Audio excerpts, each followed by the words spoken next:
بسم اللہ الرحمن الرحیم۔ ایک گنہگار کی توبہ کا واقعہ بیان کیا جاتا ہے کہ کسی ولی خدا کے زمانے میں ایک شخص بہت زیادہ گناہ گار تھا، جس نے اپنی تمام عمر لہو علب یہ چیزوں میں گزاری اور آخرت کے لیے کچھ بھی زیادہ اکٹھا نہ کر سکا۔ نیک لوگوں نے اس سے دوری اختیار کر لی تھی اور وہ بھی نیک لوگوں سے کوئی سروکار نہیں رکھتا تھا۔ عمر کے آخری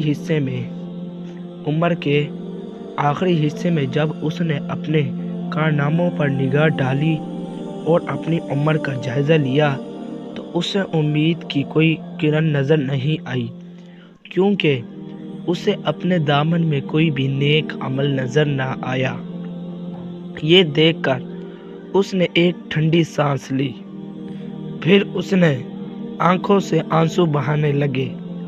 توبہ و استغفار کے ارادے سے بارگاہ الہی میں عرض کیا، اے دنیا و آخرت کا مالک، شخص کے اوپر رحم کر جس کے پاس نہ دنیا ہے اور نہ آخرت۔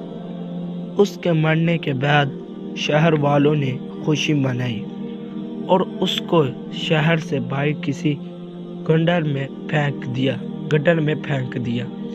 اس موقع پر اس ولی خدا کو عالم خواب میں حکم ہوا کہ اس کو غسل و کفن دو اور متقی پرہیزگاروں کی قبرستان میں دفن کرو۔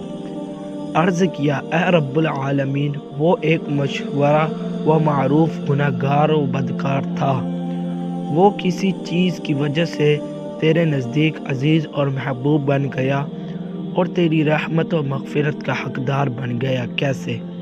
جواب آیا، اس نے جب اپنے آپ کو بے یار مددگار دیکھا تو ہماری بارگاہ میں گرا، ہم نے اس کو اپنی آغوش رحمت میں لے لیا ہے۔ کون ایسا درد مند ہے جس کے درد کا ہم نے علاج نہ کیا ہو، اور کون ایسا حاجت مند ہے جو ہماری بارگاہ میں روئے اور ہم اس کی حاجت پوری نہ کریں۔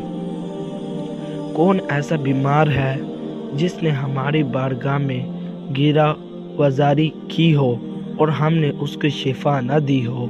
تو میرے عزیز مسلمان بہن بھائیوں، انسان کا خطا کا پتہ ہے، غلطی ہر ایک سے ہو جاتی ہے، لیکن خوش قسمتی ہے وہ انسان جس نے اپنی حالت کو پہچان لیا اور اپنی زندگی میں ہی سچے دل سے توبہ کر لی۔